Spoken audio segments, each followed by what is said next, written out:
All right, good afternoon, everyone. Just a few things at the top, and then we'll get right to your questions. First up, U.S. Central Command forces executed a series of precise airstrikes November 9 through 10 on multiple Houthi weapons storage facilities situated within Houthi-controlled territories in Yemen.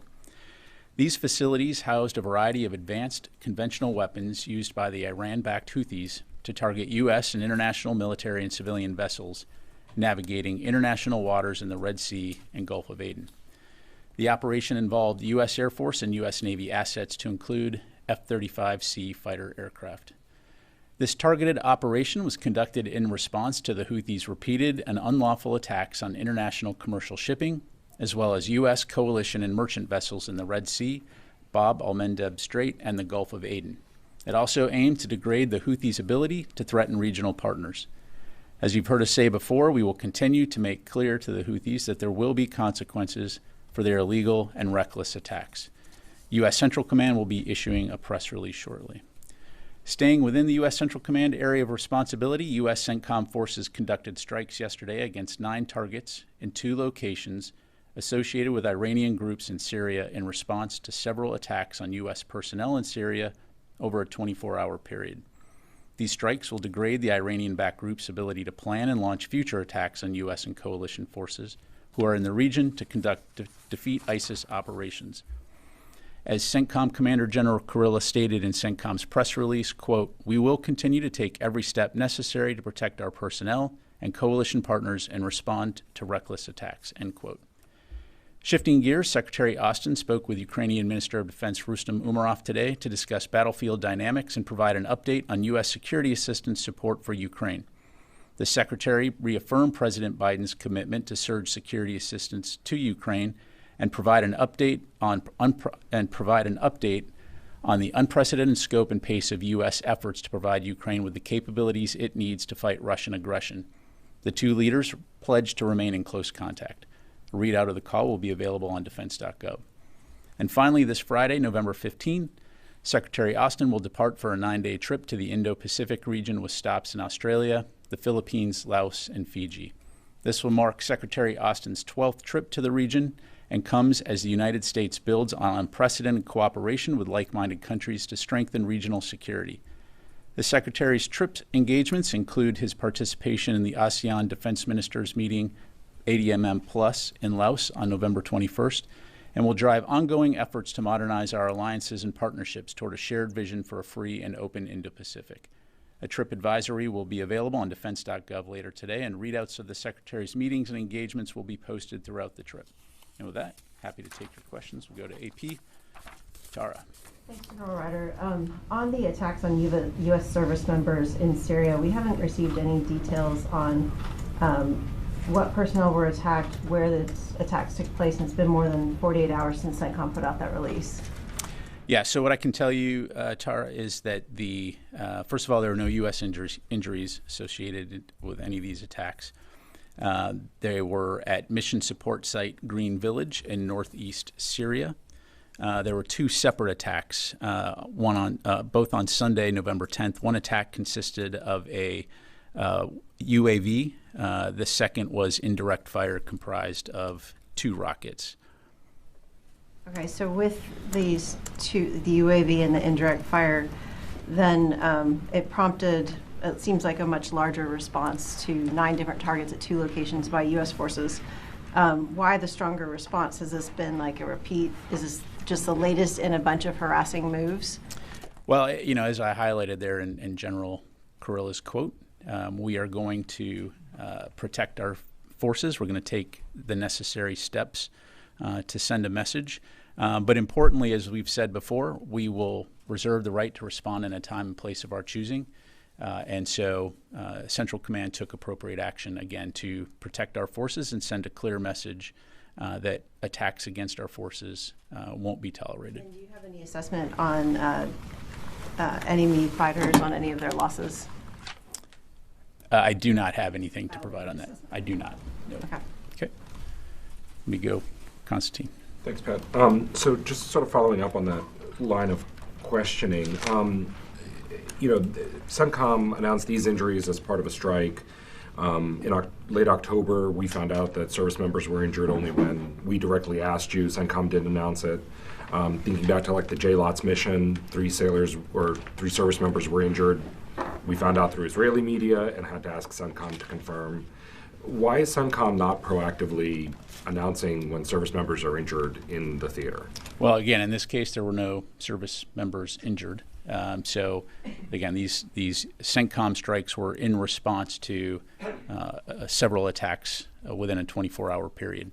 And again, Constantine, it's a fair point. It's something that we're going to continuously look at and make sure that we're being as transparent as possible, oftentimes balancing operation security with the public's right to know. So, again, we've taken that feedback into account. We'll do everything we can to make sure that the public is aware when U.S. forces are in harm's way or when service members are injured. Thanks. Have there been any attacks today against U.S. forces? I'm not aware of any. And then the State Department said that they haven't made a determination whether Israel is in violation of U.S. law when it comes to humanitarian aid into Gaza.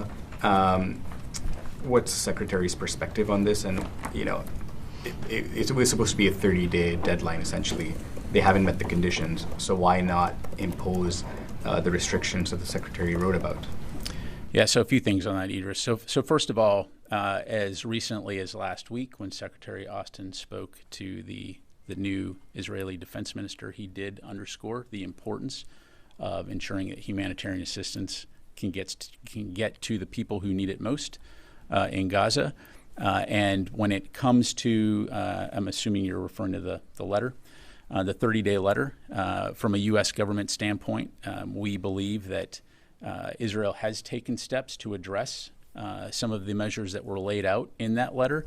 But as Secretary Austin and others have said, we also believe that more needs to be done. So we're going to continue to have those conversations with our Israeli partners. That's not to say, though, that we haven't seen some progress. And I know my colleagues at State Department have talked about that in depth.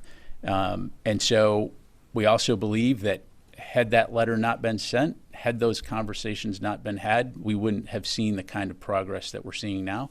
But we're not going to take our foot off the gas pedal. We're going to continue to speak with our Israeli partners and expect that we'll continue to see an uptick. And last unrelated question, the Indonesian president was supposed to meet Secretary Austin today. He didn't come. A, why? And B, is the Secretary concerned that the next 2 or 3 months, world leaders and counterparts will look more towards the incoming administration than the current one when it comes to meetings and policy decisions? Yeah, as far as the Indonesian president's visit, as I understand it, unforeseen schedule changes made the visit not possible. I'd defer you to the Indonesians for any more details on that. But to address your second question, look, there's a lot going on in the world right now, and the Secretary remains squarely focused on carrying out his duties as Secretary of Defense and defending this nation. And as evidenced by his call today with Minister Umaroff and his upcoming trip to the Indo-Pacific region, Secretary Austin is going to stay engaged 24 hours a day, 7 days a week, doing his job as the Secretary. And as you know, having traveled with him, he has great respect, is well respected among world leaders and defense ministers. And so we will continue to see that. Warren. 2 questions, both on the question of humanitarian aid. First, can you detail or provide any numbers or specifics on how much has changed since the letter has been sent, whether that's trucks going in or crossings that are open or quantity of aid that's reached the Palestinian population? So, Oren, I'd refer you to State Department to get a breakdown, a detailed breakdown of the number of trucks. What I can tell you, broadly speaking, right now is what we've seen Israel do is reopen the Erez crossing, opened a new crossing at Kisufim. They restarted the Jordan Armed Forces corridor, waived custom requirements that humanitarian organizations had objected to. They approved additional delivery routes inside Gaza. They have restored deliveries to the north that were closed for weeks, first to Gaza City, and then this week to areas around Jabalia. Increased efforts to stop looting and expanded the Muwasi humanitarian zone, and also have instituted periodic operational pauses. So from a U.S. government standpoint, these are critically important steps, but again, we're going to continue having conversations about what else needs to be done to ensure that the Palestinian people can get the food that they need. Ultimately, we believe that the long-term solution here, as you've heard Secretary Austin and others say, is bringing an end to this war, and we'll continue to work to achieve that. And then just my follow-up question is, today is the 30-day mark, and we heard this from the State Department. Nothing has changed in terms of U.S. policy, and yet, as you and State have pointed out, Israel hasn't met the full letter of the requirements in the letter. What was the purpose of putting a 30-day deadline on it then? Well, again, on any type of discussions or requests for action, you're going to always want to try to have some type of mark on the wall to work toward. Again, we understand the complexities of the situation here, but it's critical that additional aid get to the people in Gaza, humanitarian assistance. And so, as I highlighted earlier, we believe, the U.S. government believes, that had this letter not been sent, had these conversations not been had, we wouldn't have seen the kinds of increases that we're seeing now. So again, we're not going to take our foot off the gas pedal here when it comes to working with the Israelis to increase the amount of aid flowing into Gaza. Let me go to the phone here real quick. Let's go to Mike Glenn, Washington Times. Yeah, hi, Pat. Thank you. The Pentagon leaker Jack Teixeira is supposed to be sentenced today for violating the Espionage Act. Does the Pentagon believe that with this case coming to an end, that the security situation there at that base has been taken care of, and there's no more expected leaks coming out of there? Just to clarify, you're talking about the base where the airman was stationed? Yeah, right. Yeah, broadly speaking, Mike, what I would tell you is, the department is confident that the appropriate steps have been taken to mitigate additional leaks. I'd refer you to the Department of the Air Force, though, for any specifics on that front. Okay, let me go to Jeff Schogel, Task and Purpose. Thank you. And I apologize to the Pentagon Press Corps for my attempt at singing. It won't happen again. Just to follow up, can you talk about why the attacks against U.S. troops at Green Village weren't announced before the airstrike, and which specific Iranian-backed group was targeted in the airstrike? Was it Kataib Hezbollah, or was it another group?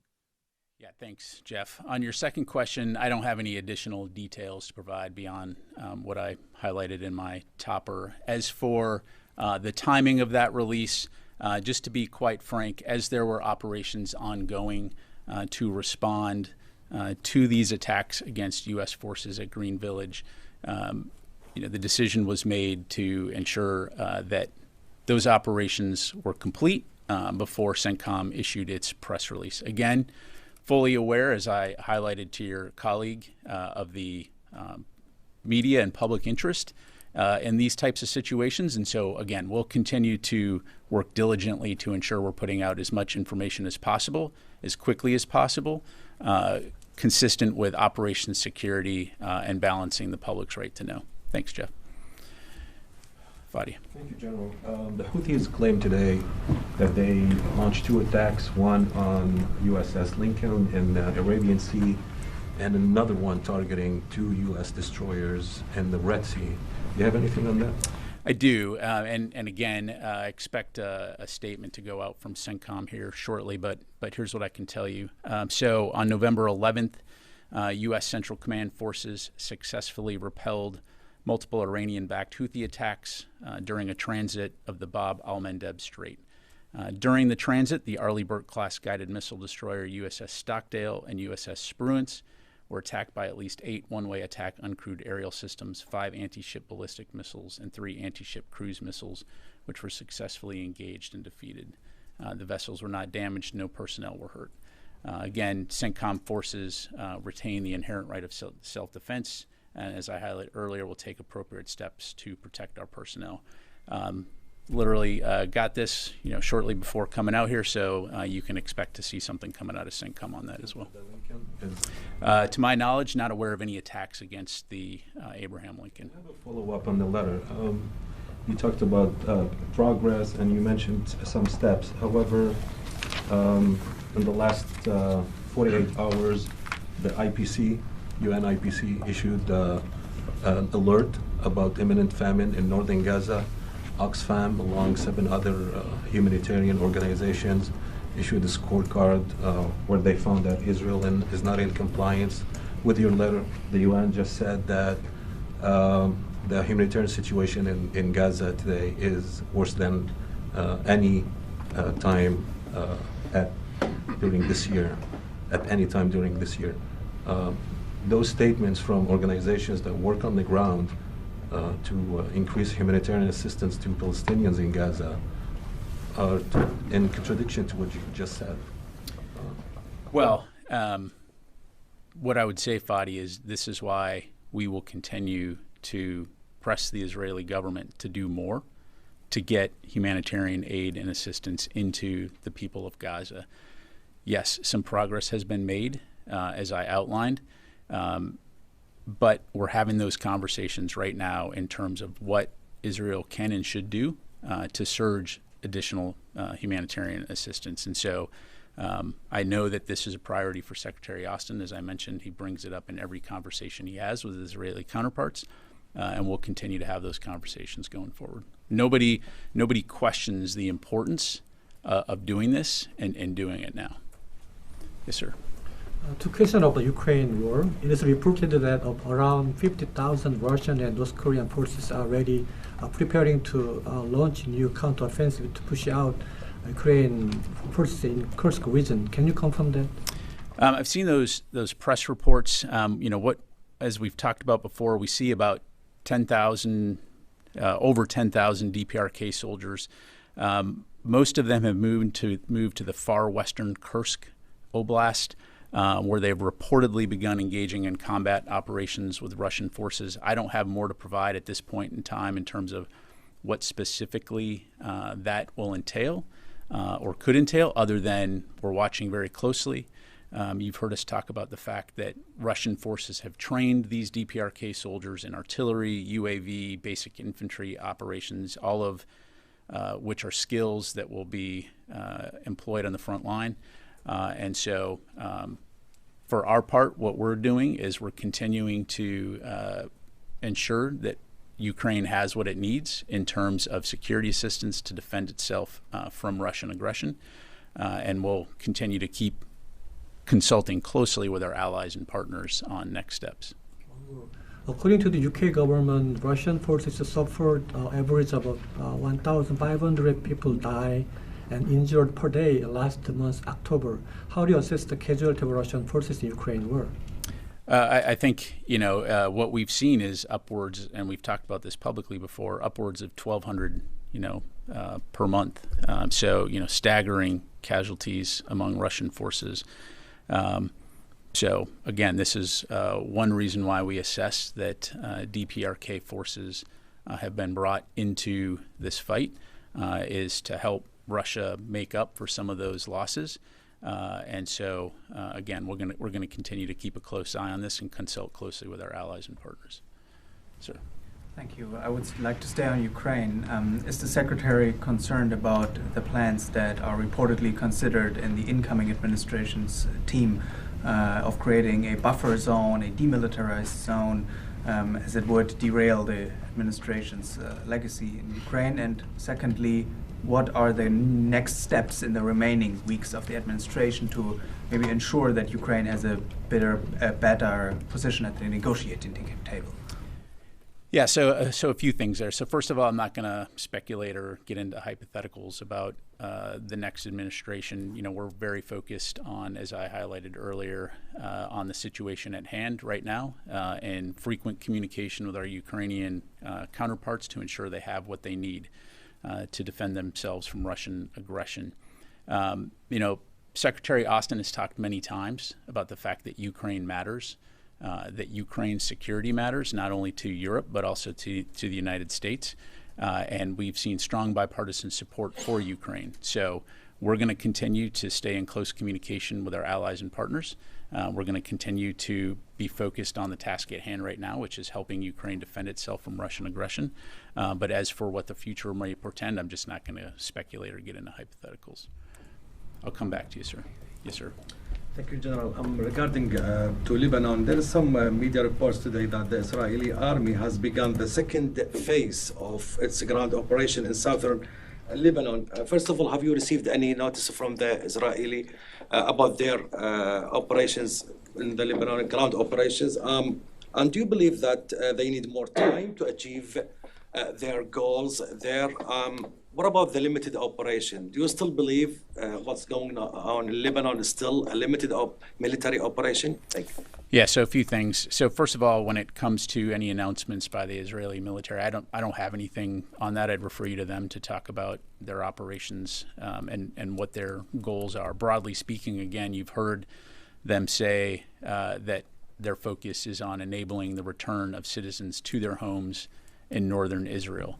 And as we've said, we want to see the situation resolved as quickly as possible through diplomatic means, understanding that Hezbollah has presented a significant threat to Israel. But again, we believe that the quickest way to get people on both sides of the border back into their homes is through a cessation of hostilities through diplomatic means. So we will continue to emphasize that going forward.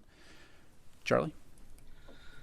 Yeah, I had a couple of questions. First of all, did the Secretary bring up North Korea to Umarov in his phone call? It did come up. We'll, again, have a readout here shortly. Just the discussion of what I highlighted, the presence of DPRK forces in Kursk, and I'll just leave it there for now. No more than that in terms of... Again, a discussion of battlefield dynamics, but from the podium here, Charlie, I'm just not going to be able to go into more details. Okay, and a more general question is... we're all aware that the clock is ticking. Is there a sort of hurry-up offense in getting the Ukrainians the weaponry that they're asking for before sort of January 20th? Is there a change to the pacing or delivery, et cetera, to that?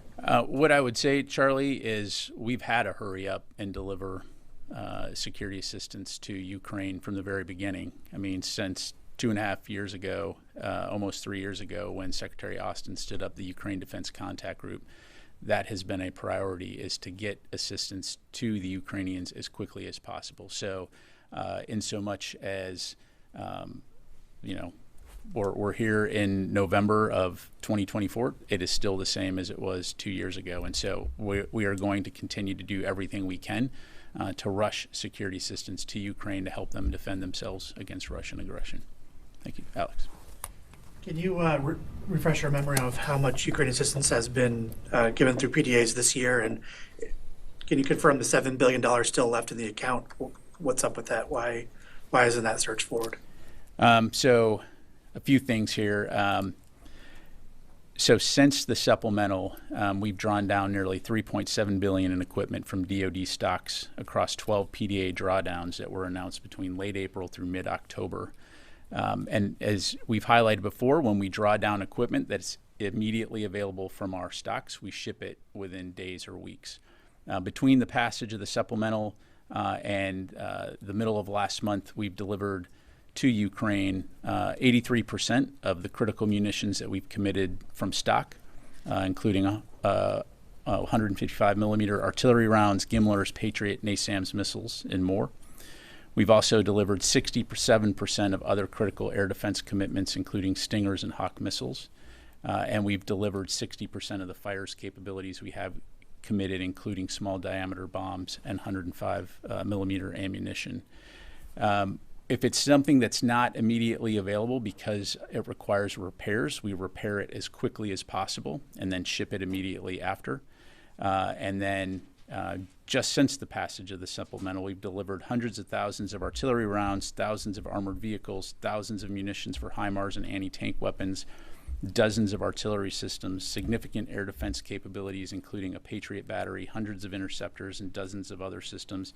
And together with our allies and partners, the deliveries of the strategic air defense system we committed to providing at the NATO summit are nearly completed.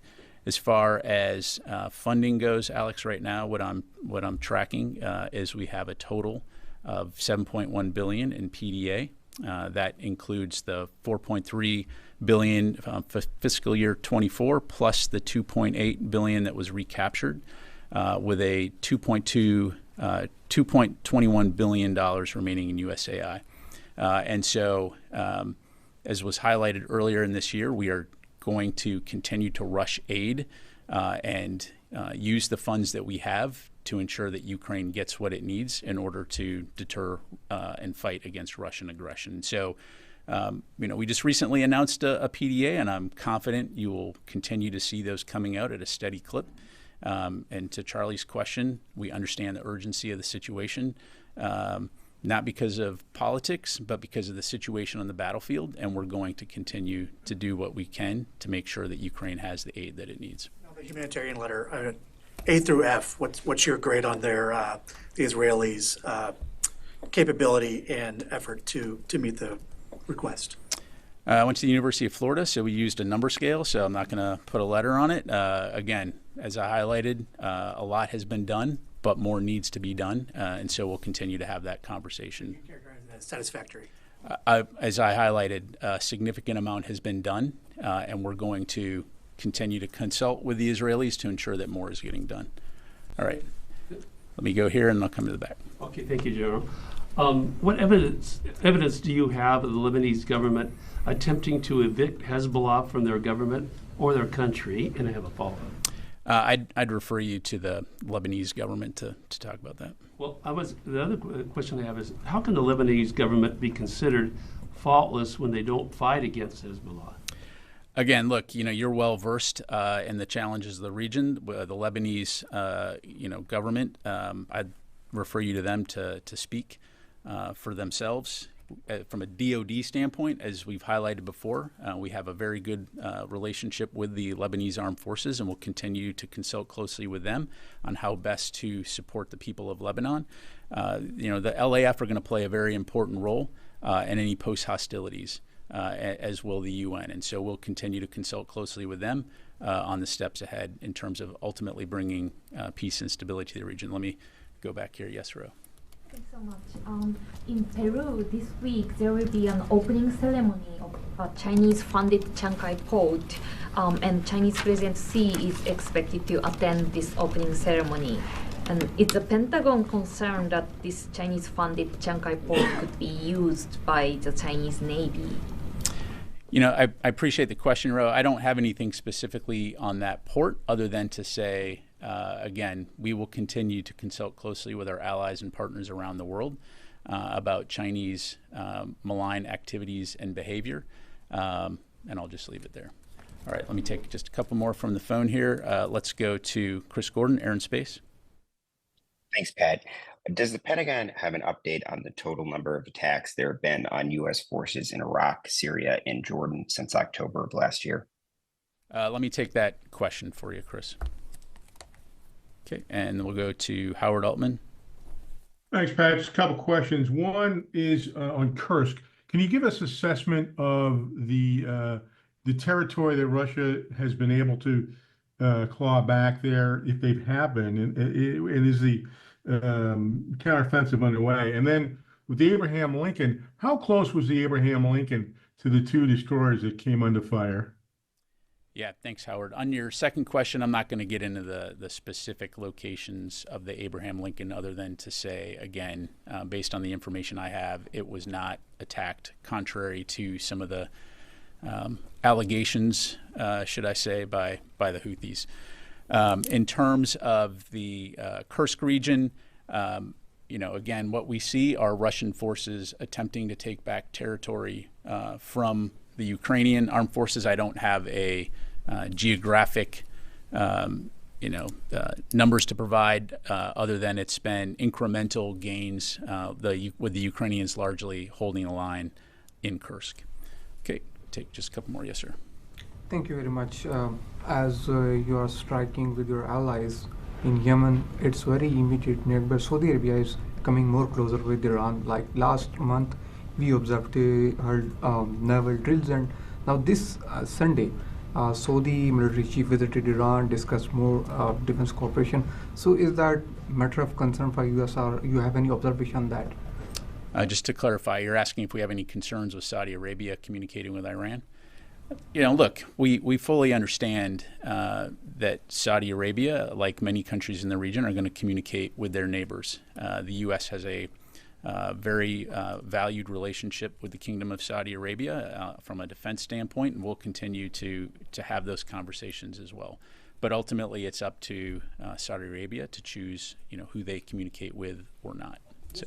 CNN reported that Pentagon officials are holding informal discussions about how the Department of Defense would respond if the President-elect Donald Trump issues some order regarding the active duty personnel domestically, regarding his policy, what he is going to implement. So, is there any concern regarding the upcoming administration in the department? Yeah, let me just be clear up front. I'm not aware of any meetings aimed at discussing or responding to potential decisions by the next administration. As Secretary Austin underscored in his letter to the force, the department is focused on ensuring a calm, orderly, and professional transition to the incoming Trump administration, and will continue to stand apart from the political arena. And again, if you'll allow me to quote Secretary Austin, quote, "As it always has, the U.S. military will stand ready to carry out the policy choices of its next commander-in-chief and obey all lawful orders from its civilian chain of command," end quote. So the men and women of the Department of Defense who work every single day to protect our freedoms, we've sworn an oath to the Constitution, and the Secretary is confident that we'll continue to do the great work that our military members do day in and day out to keep the country safe. I'll just leave it there. Last question. Yes, sir. Sir, two questions, please. I just came back from a short trip to India, and there was a talk of the town in India among the people of India. There's a lot of towns in India, so which town was it? You got to narrow it down. Commander-in-Chief here at the Pentagon, and now how the relations today, military to military relation between U.S. and India, and anything you change under the new administration? So, first of all, the relationship that we have with India is excellent. As you know, we've made a lot of progress in our bilateral security relationship, and that is something that you've seen Secretary Austin prioritize over the last 4 years. As far as who the next commander-in-chief will be, that will be President Trump as the commander-in-chief. As for who he may pick as a Secretary of Defense, obviously I'm not going to speculate on that, and I'd refer you to the Trump transition team. Second question, sir, if may please. As far as U.S. military is concerned, it is concerned as far as terrorism in the Middle East and elsewhere.